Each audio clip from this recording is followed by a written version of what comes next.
PNC is proud to support Business Forward, where community leaders discuss the issues confronting business in Central Illinois.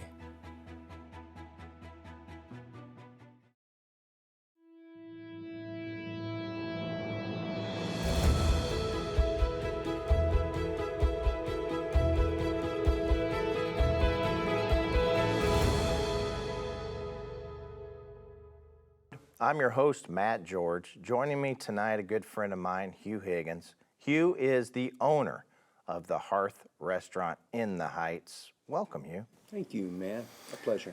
Well, let's start off with you.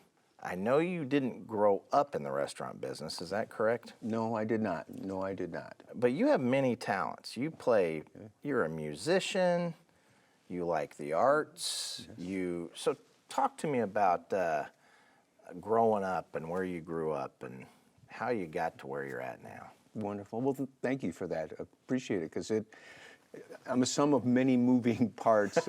I'm originally born in Kentucky, both sides of my family, parents from Kentucky, and I've always considered that my home. Even though we moved here when I was a very young man, we would visit Kentucky every Christmas, every Easter, spend maybe a month in the summer, and I watched Kentucky Derby first weekend of May every year, and when that reveille blows and they play my old Kentucky home, a tear comes down my eye every time because I still have some family there. And so I did a lot of growing up in Kentucky, and part of that was that Andy of Mayberry kind of feeling that community provided to me.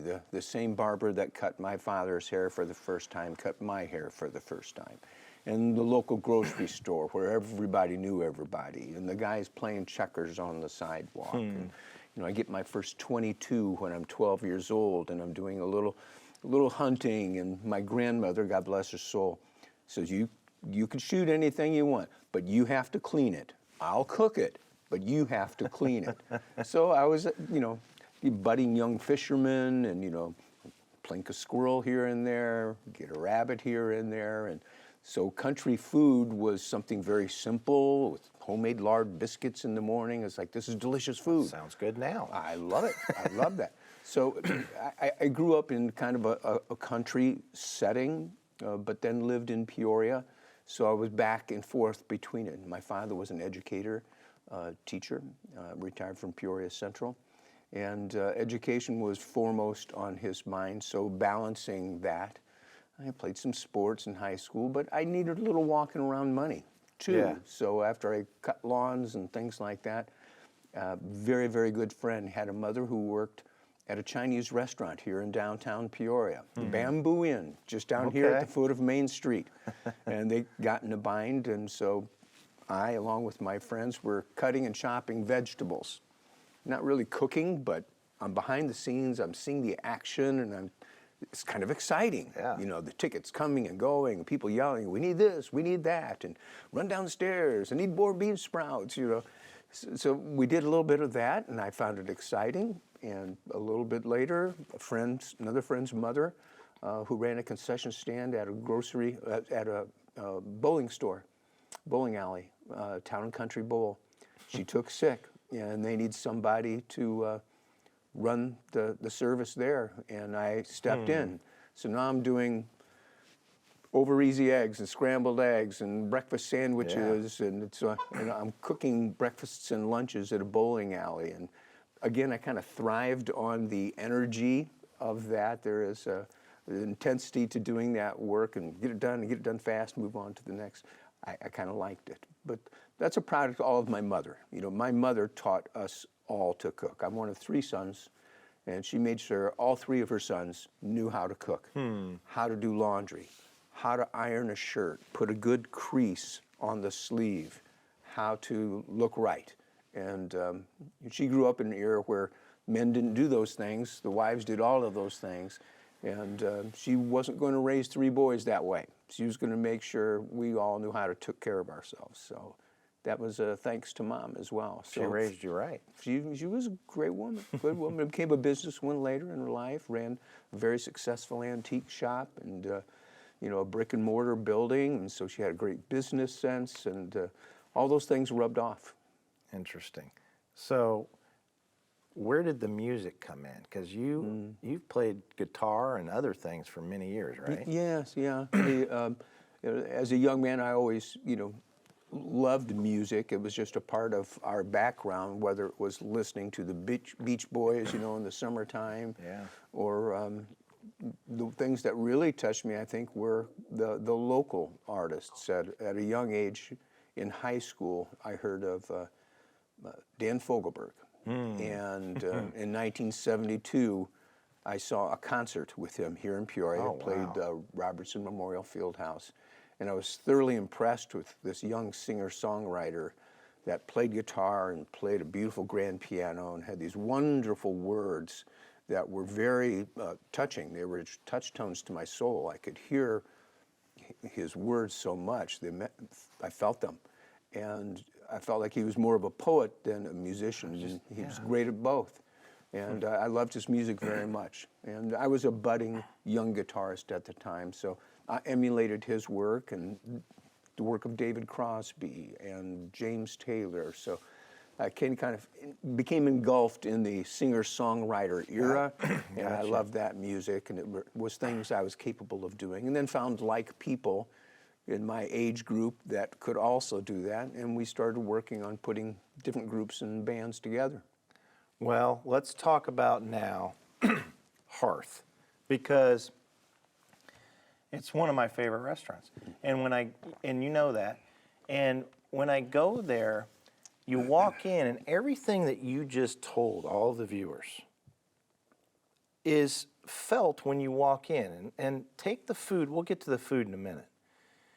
But when you get in and right to the left, there's a table and there's antiques in it. I did not know your mom had an antique shop. So that explains that, because you care about Peoria and you care about history. You're a historian. And then what's interesting is when you look at all of the art, you love art. So you walk in and that artist is local. Oh, wait a minute, so is that one? Yeah. And that one? I got that down at the art fair, right? Yeah. And I think that's what's really neat about you going all in, not just on a restaurant, but community. And that's what it's about. True. Thank you. Well, thanks for noticing. It is. It's always been a part of me to work local as I can. And that does come through with the food. I try to employ local food sources whenever possible, but we're in the Midwest and we have winter, so you can't get local food year round. There are many months out of the year where you can. But we also have this thriving artistic community, whether it's the theater community or the artists and the First Friday programs that happen every month all year round, where you can tour different shops and see all this wonderful work that's being produced here by local artists. Love it. So I use photography from several different artists. There's hand-blown glass from Hiram Torreson. There's the ceramic piece. My son, my chef, he actually went to college as an art major and oh, wow. and came out being a great cook. So some of his work is on display there as well. Employing the local artists is very important, and it provides a local identity. And in the display case where I've saved some of the gems from my parents' collection, my dad loved to collect local smalls, they're called, small bits of souvenirs. I love smalls. They were tokens and, tchotchkes or trinkets and trash, we call them these days. But, you can find a little eraser that's, about 1 inch long, and it's from Peoria Brick and Tile. Well, it was just a little souvenir they left for a customer. But things like a piece of a handlebar, the shield, the iconic shield of a Peoria King bicycle. Peoria King bicycles built in the Trefskers factory just down the street from my restaurant. Crazy? So they were just like, I got a Hiram Walker section, a Pabst section. Yeah. There's just different areas of our community that were big and important, and they left little footprints behind. And so we display those because I love saving history. Yeah, and I agree with you. And if you think about it, we have so many local artists that are just unbelievable. Talent. And not only talented, some of them are world renowned. Bob Doucette, he comes into the restaurant. Yeah. I mean, He's top notch. Yeah. And you look at all these different artists, it's just awesome. You know, I was just thinking, you were talking about Dan Fogelberg. I was lucky enough in my fundraising days to put on and be part of the first Dan Fogelberg concert. Yes. So I was on stage with his brother, Dan Fogelberg's brother, Right. and you and I think 25 others over the years have helped participate in these concerts Yeah. to raise money for the Memorial Fund, the Dan Fogelberg Fund, and the park on the river, and Right. so many other things, and the arts. But if you think about the musicians too, we're just talking about artists, but the musicians around here, they're unbelievable. Yeah. And so it sounded like Fogelberg when the music was playing. We had the talent to do it. Isn't that crazy? And then the other thing, and then we'll get to Hearth, but that's the main reason we're talking is when we named the street, the city, so Mayor Artis, I got to get up there and help put the sign up, and then we had a painting commissioned Yeah. of Fogelberg, and his spouse, she said, you know what, Matt, go ahead and give it back to the city somehow. So we ended up donating it to the Peoria Civic Center. And there it hangs today. And there it in the hangs. theater. Isn't that cool? Yeah, it touches my heart. Yeah, it's always been a cool thing in my head that, you know, I don't talk about much, but it's just kind of a fun thing. All right, Hearth. So Hearth is many things. To me, it's comfort food. To me, it's quality. And here's the thing with a restaurant for me. I love cleanliness. I'm a neat freak. Your place is one of the cleanest I've ever seen. And that's important to people. Oh, gosh, yeah. And then you get to the menu. And when I first met you, you weren't in the restaurant business, you were in the liquor business. Right. For how long were you doing that? 32 years. So when I told you about that young boy who was working at the Chinese restaurant and cutting fruits and vegetables and then became a short order cook, then I didn't cook for a while. But there was a time that I went back to cooking, and I made a living as a cook for several years. I went to Boston. My brother was in Boston doing postgraduate work at the School of Music. Oh, wow. We ended up both working at the same Italian restaurant and had a very talented chef that unfortunately was working himself down the ladder. Alcohol was his curse. But he took a shining to us both, and we'd have cooking lessons and bring ingredients, and we'd make something that wasn't on the menu of this Italian restaurant. We did it just for ourselves. And I continued that. Even at 19, 20, 21 years old, I'm getting Food and Wine and Bon Appetit magazine delivered, and I'm tearing out recipes and finding the ingredients and trying to make international dishes. We both moved back to Peoria. He went to continue his cooking at a fine restaurant called Pasqualino's, which was out in Pioneer Park, fine dining, tableside chef. I went to work at another place like that in downtown Peoria, which was the Rain Tree Lounge. It's part of the Continental Hotel. Okay. And I was the tableside chef there. And so here we're both making these fine tableside food and flaming dishes and having fun doing that, and still working on perfecting as much as we could on our own, for our own pleasure. And I met someone that I wanted to marry and start a family with, and restaurant and business are kind of tough for that. So I fell back on my other skill set, which was wine, because the whole time I'm making all these foods, I'm finding and looking for wines that go with the foods. Oh, I did not know that. So I go to Boris Wines International Wine Cellar up on Western Avenue, the finest store in Peoria at the time, and I'm saying, I'm making Veal Ossobuco, and it says here I need a Piedmont red wine. And so they would go find me one, and I'd go, and it was good, and I love it. So the wine click went well for me, so I continued to explore wine. So then that led me to, well, maybe I could sell wine for a living. And I knocked on a few doors, and it took me about 3 months, but I got a job selling wine for a living. So now they put me in every hotel, restaurant, and country club in the Tri-County area, and I'm selling wine and spirits, specifically hotels, restaurants, and country clubs. So I kind of never lost my restaurant connection, was able to use my food knowledge and wine knowledge to put those things together. And the whole time, you were collecting thoughts and memories of what then became and now is Hearth. So your brother's name's Rudy, right? Yeah, my brother's Rudy. Yeah. So was that your dream to have a restaurant, both of you? It was at one time. When we were at our time in Boston, we always thought, wow, wouldn't it be great we had our own place someday? Yeah. And that was kind of in the back of our mind. And then we both went to our different restaurants. But he had an education. He had a teaching degree that he was plussing up and working on. I got you. And he ended up getting his master's. And then so he wanted to pursue what he'd always worked for, which was music education. And that he did. And he became the band director at Peoria Central High School and principal percussionist for the Peoria Symphony for 17 years. How cool is that? And That's pretty neat. Yeah, to play with the Moody top. Blues. Yeah, and, that's cool. did it all. So I stayed on the wine and spirit side, but still we always kept our touch with food.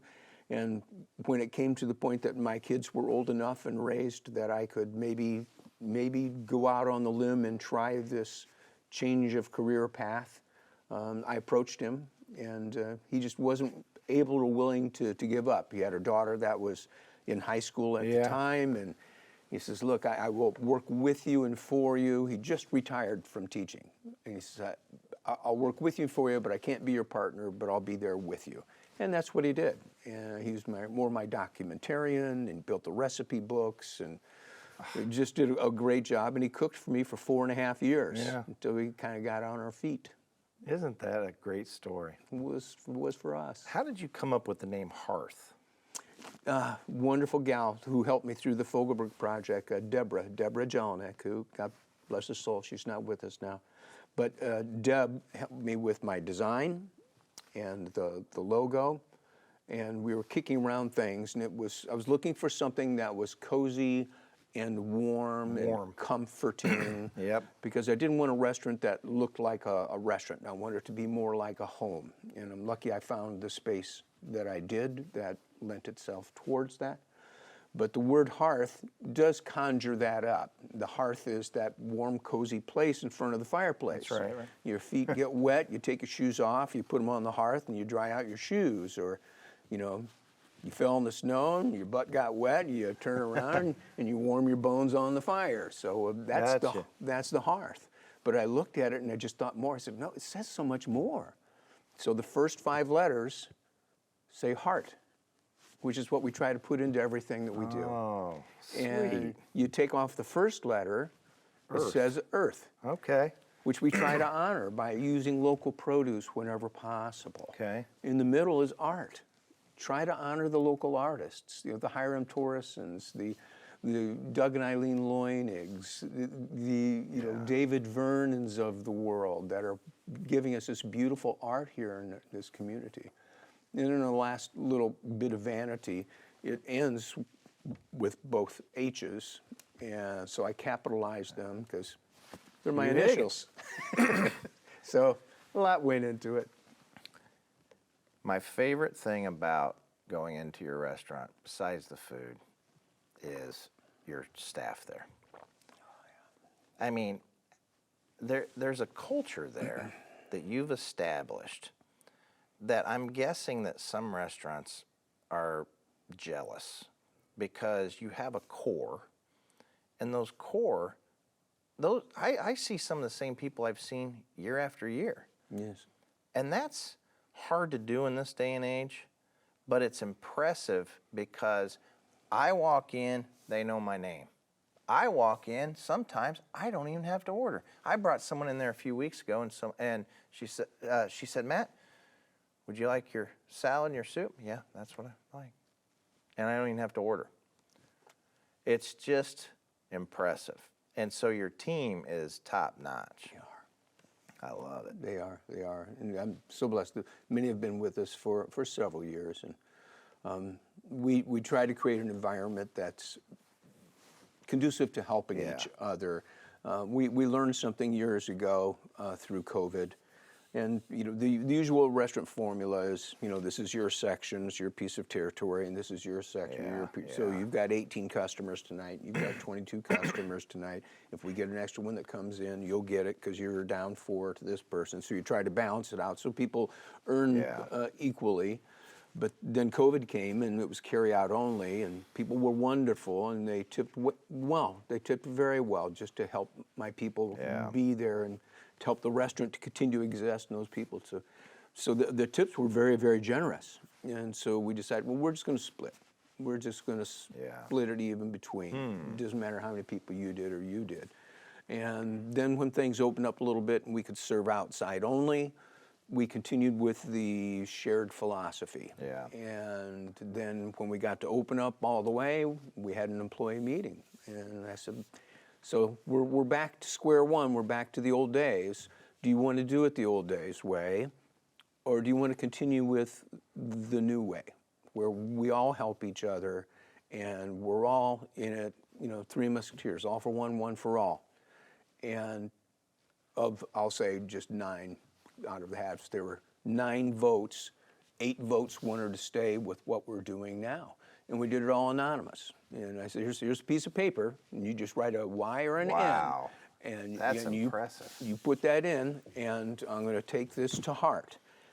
I also added, I said, but you all realize this is not a democracy. I'm not going to do what you say, but I just want to know how you feel. Because I think what we have is really working. I want to know how you feel. And it was pretty That's decided. special. Everybody was fine with sharing. We do that still to this day. Isn't that cool? I didn't know that. Yeah, it's That's great. Somebody gives you a $100 tip. Well, that's great for everybody else Yeah. too, because we all share. Yeah, and it makes everybody also care about everybody else. Yeah, they walk by your table and they go, "Oh, would you like a little more coffee?" And they take care of it. Yeah. Or just to remove something from the table, to clean it up, to keep things going. There's 8 dishes coming out for one table, and they say, "Do you need help getting that out?" "Yeah, that'd be great." Boom. So now you have 2 or 3 people all swooping in and serving one table at once. It's a community that we've created. I've noticed that when you're back there expoing in the kitchen and I ordered something, well, they brought me my soup, next person brought me my salad or my sandwich or whatever it may be, I get it. So you're famous for fresh food, and when you look at your kitchen and I guess all of the recipes, what's your favorite? I've never asked you that. It's almost a mood thing. Yeah, okay. Or sometimes I'll rely on the absence of what I haven't had.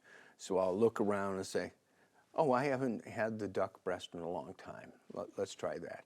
And quite often, I will have the bartender or the server put the order in as if it's a table or a customer. I don't tell them it's for the boss. Right. Just make it like it's just a single person's ordering food. I want to see how it comes out.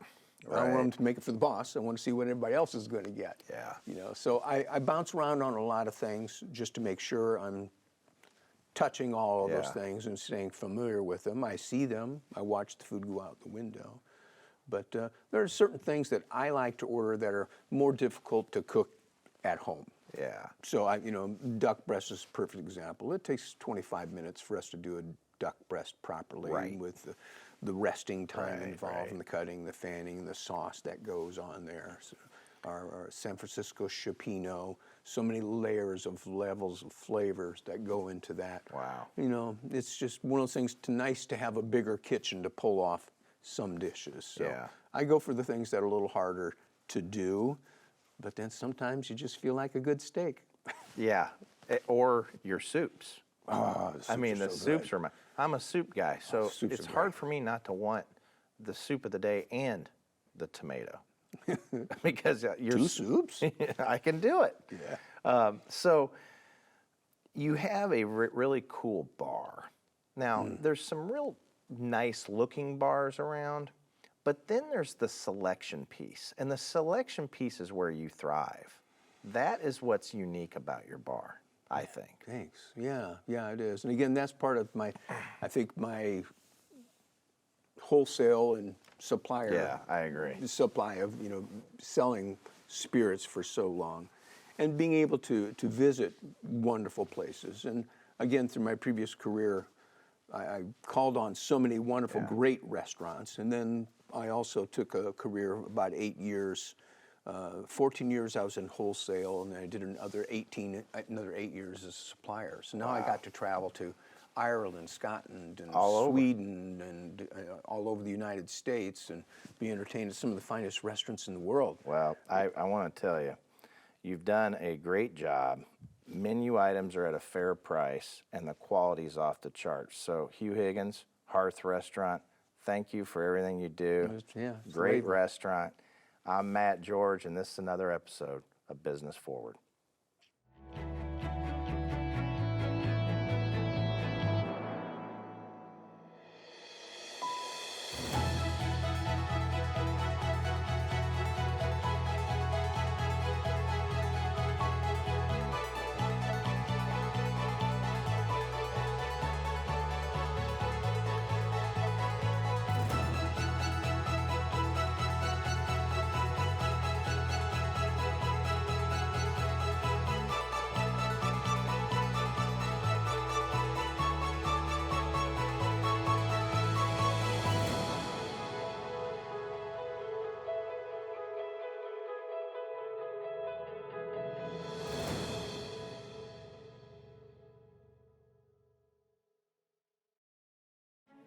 Thank you for tuning in to Business Forward, brought to you by PNC.